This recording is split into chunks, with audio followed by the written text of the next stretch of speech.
Hi, everyone. Look, if you don't like Oreos, we have many other brands. So hi, I'm Sally Barton. I lead marketing excellence for Mondelez. Yes, we manufacture brands like Ritz, Sour Patch Kids, shout out to nerds, Chips Ahoy, Honey Maid, Triscuit, many brands. And many of those brands have been around for over 100 years, which is, a remarkable milestone. If they were British, they would have received a birthday card from the king by now. That's the thing we do. I've been at Mondelez for 13 and a half years, which in the world of CPG feels like a long time. But in the lifespan of our brands, I'm just, in the teenage years here. So I've worked in the UK. That's where I'm from. I led the Cadbury brand over there. I won't talk too much about Cadbury today, but come and ask me many questions about that afterwards. I've been in our global team, and I've led brands like Oreo and Triscuit in the US.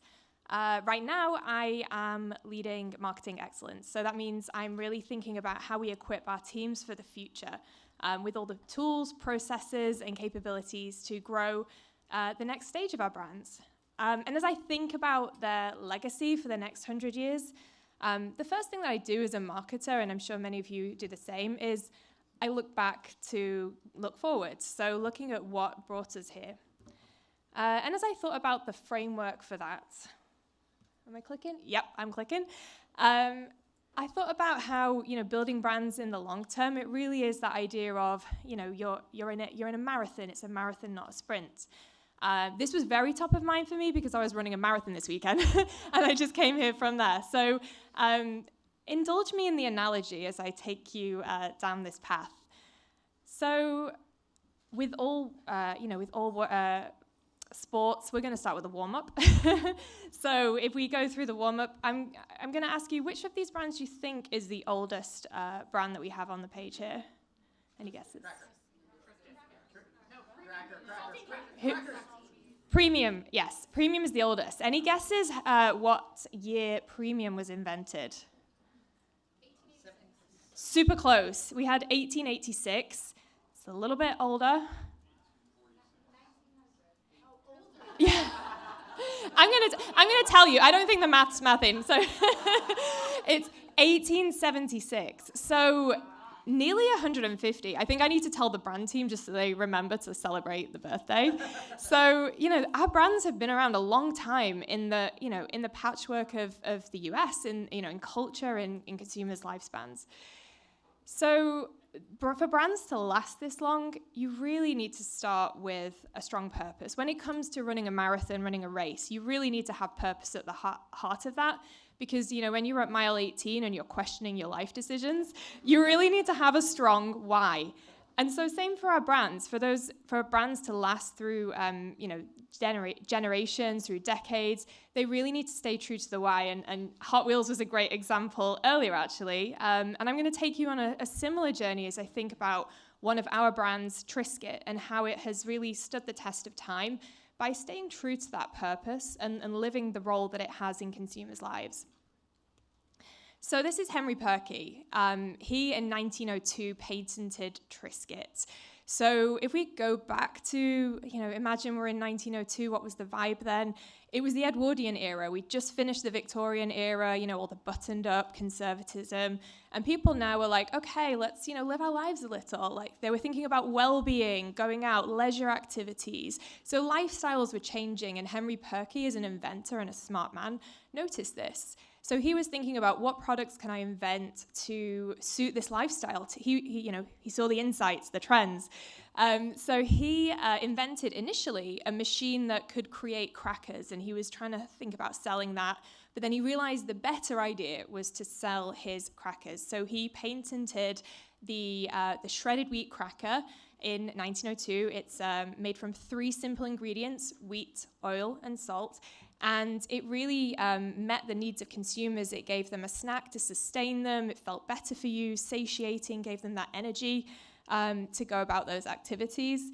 And he built a factory in Niagara Falls. It was actually, sidebar, a beautiful factory. They even say here, come see it. It was hygienic, clean. People used to go on vacation there and send postcards. So if you ever want to come on a vacation to one of our factories these days, just let me know. And it really changed the landscape of snacking, and it was made by the hydroelectricity in the factory. So it was an electric biscuit. It was a Triscuit. Do you get it? Electricity biscuit.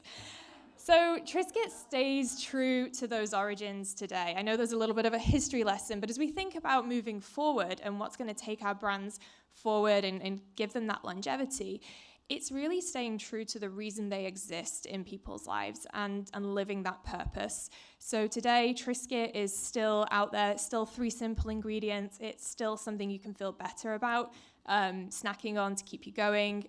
It's all made from white winter wheat from our farms in Michigan. It's produced in the US. So really staying true to those roots. And I always like to say Triscuit has been better for you since 1902. So that's Triscuit, and many of our brands will follow suit in driving their purpose forward. You also have to fuel when you're in a marathon. Yep, you do not want to hit that wall. You want to be fueling, keeping the calories coming in. And same for our brands. We want to keep fueling them on their journey as, we don't want consumers to forget us. We need to keep driving those distinctive assets, those memory structures. So I'm going to play an ad which talks to how we fueled the Oreo brand. So Oreo has always stood for joyful connections and connecting family members. So this is an example of how we did that in the 90s. Gary, it's time I taught you something every man should know. How to eat an Oreo cookie. Here's yours. Twist it off. Oh, you did it. Just give it a lick. It's hard to hide the kid inside. Now let's dunk it, just like a professional basketball player. Now you just learn to tie your shoelaces and you'll be all set. So when did we stop calling our babies Gary? I don't know. But that was a little trip down memory lane. And, Oreo really lent into driving those distinctive assets, what we know about an Oreo, the role it plays in our life. And we continue to stay present, driving top-of-mind awareness, mental availability with our brands. But sometimes that will evolve. So I mentioned that it's all about family connections, but family over time has looked different. It takes all shapes and sizes. It could be chosen family. So this is just a screenshot from one of our awesome campaigns called Proud Parent. It's a long clip, but do go look it up. Which just showcases that Oreo can play a role in different families. We've done a lot of stuff supporting the LGBTQ+ community. We've had over a decade of activations and partnership with PFLAG. So it's about fueling that purpose. It's about driving that equity over time, continuing to show up and drive awareness, but also evolving to be meaningful and relevant to the moment. And again, something that we need to think about as we drive our brands forward. We also need to adapt to the course, if it's hilly, if it's trail run, and the course is always changing. Over a century, you're going to talk to many different generations, and they have different wants and needs. So an example, we've already seen some awesome examples from Gen Z, and honestly, I feel like a lot of what I'm talking about has been shared this morning, but the idea of having an influencer who really authentically cares about your brand and really appeals to those consumers was key for us. Kiki absolutely loves Chips Ahoy, and again, just gave us some remarkable content. And as we think about showing up with Gen Z, being where they are on social media, working with influencers, and playing with the brands that really have that natural affinity, not trying to force it, not being like, hey, slay, Chips Ahoy. It's really, they are seeing brands like Chips Ahoy and Nutter Butter play a role as being some of the top brands for Gen Z. So a quick clip here. So now the improved cookies have tastier chocolate and just the right texture. Yes, and how about an improved name? The Cook Kiki. Fruit. We just love her. She's amazing. And Nutter Butter, you may have seen, we had a little viral moment for our favorite Nutter Butter brand this year. One of the kind of a micro-influencer in Gen Z created a TikTok basically asking, Nutter Butter, you okay? Which is a valid question, because if you've seen the content we've been putting out for the last 3 years, it's absurd. And that's on purpose. I would say that if most of the leadership don't get it, then we're doing the right thing, because they've really been going on this journey of, Nutter Butter's always been nutty, but they're lent into it even more. The brand team, in close collaboration with our agency partners, Dentsu, have just done an amazing job of social listening, understanding the consumer, co-collaborating, and really evolving based on the circular insights and feedback that we're getting from Gen Z. So their followership on TikTok has absolutely blown up this year. And again, I command you to go to the Nutter Butter TikTok page, go on a deep, deep dive, and come back for air and ask me questions later. And then finally, I think uniqueness, I always say you've got to run your own race. I'm a very middle of the pack runner. There's going to be people going faster than me, and I have to let them do that. You do you. And our brands need to do them. They have to be distinctive. And again, we heard this earlier. It's all about that differentiation to stand up to the challenge of private label, of other brands really trying to take a share of the pie. And it ties into everything I shared, really honing in on what's distinctive about our brands. I couldn't resist playing just one more historic ad that shows how we have really lent into the distinctiveness of our product to show up and protect ourselves from that competition. Ride with the Nabisco pony. Reach for Nabisco. Partner! Reach for Nabisco. The bright red seal on the package end means there's mighty good cookies inside, my friend. It's fun living on a ranch, but who's having the most fun? He's riding a pony, but they're eating Oreo cookies. Delicious Oreo cream sandwich.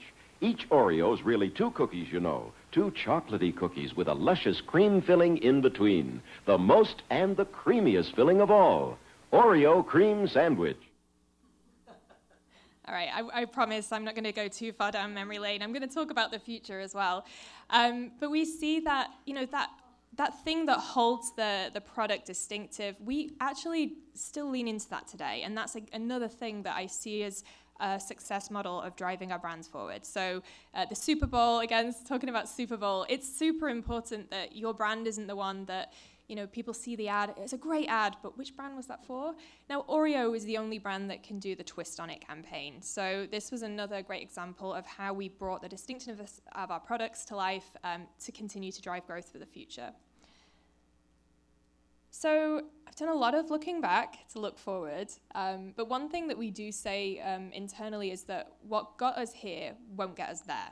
So we know that the external landscape is changing, evolving. We know that technology is accelerating. So we do need to think differently as well about how do we drive our growth forward and propel our brands into the future.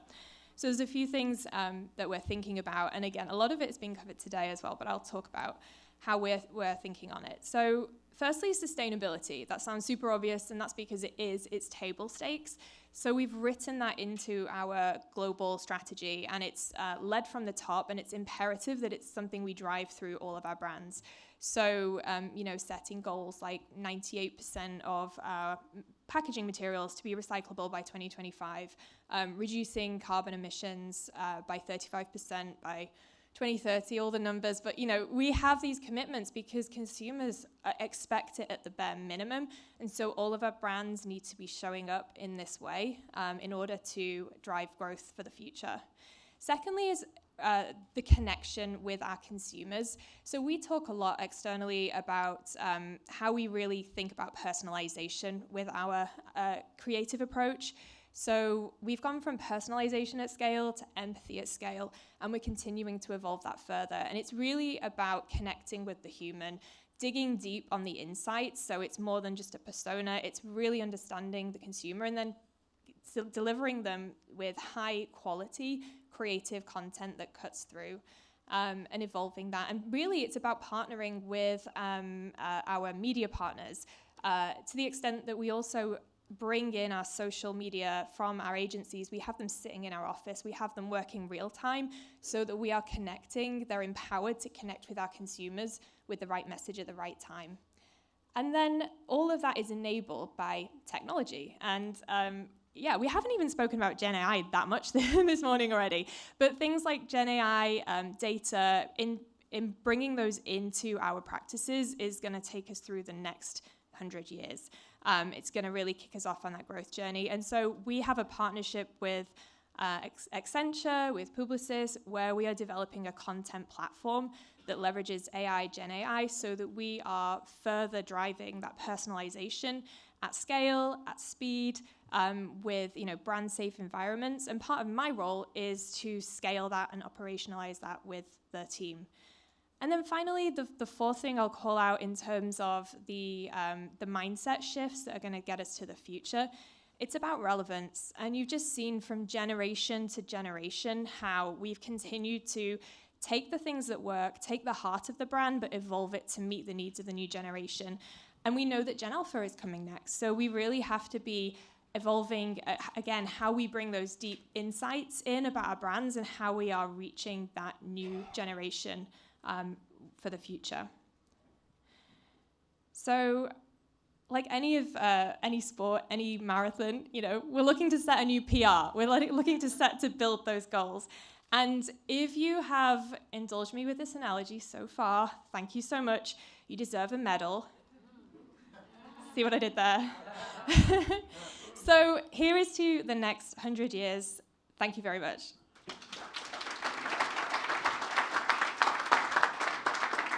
All right.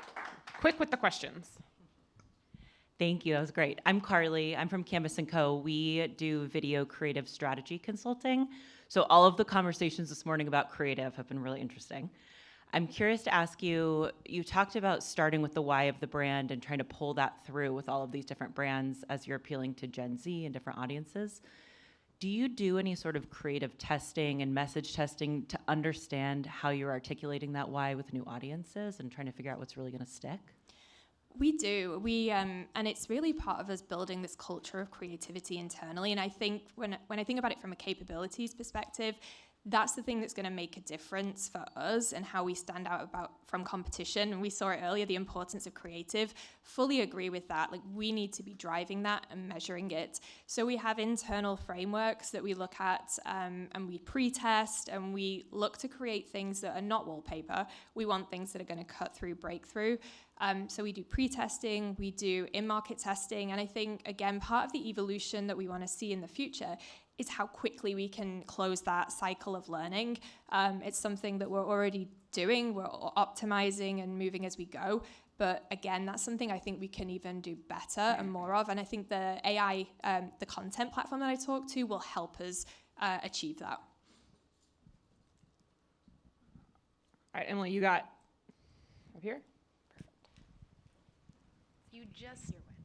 Hi, I'm Amanda from Pixis. You just touched on this briefly, but talking about AI, I'm curious how you're using it today in your marketing, and what is your vision for that content platform?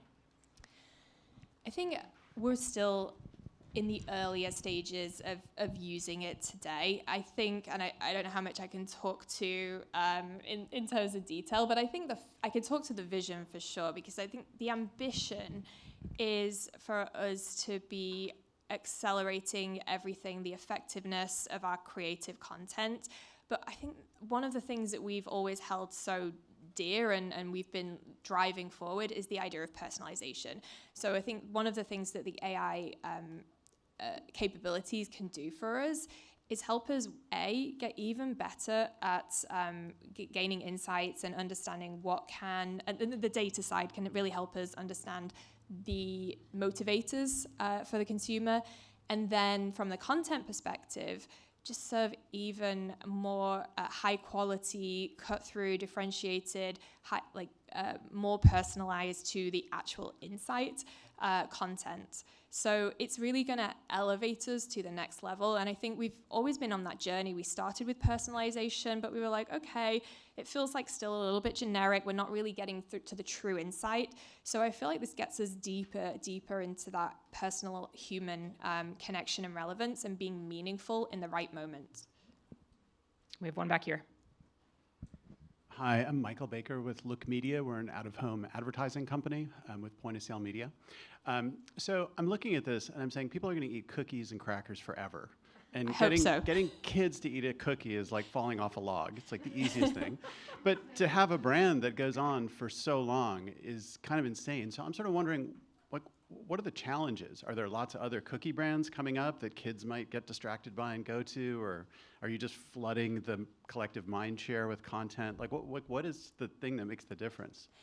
Yeah, I mean, it's a really great question. And across our portfolio, I mean, some of the brands have different challenges. So if I think about like Triscuit, Wheat Thins, and the kind of well-being brands, and you think about the competitive landscape there are lots of new up-and-coming, hip, trendy, Gen Z millennial brands that there's just more variety and more options to choose from.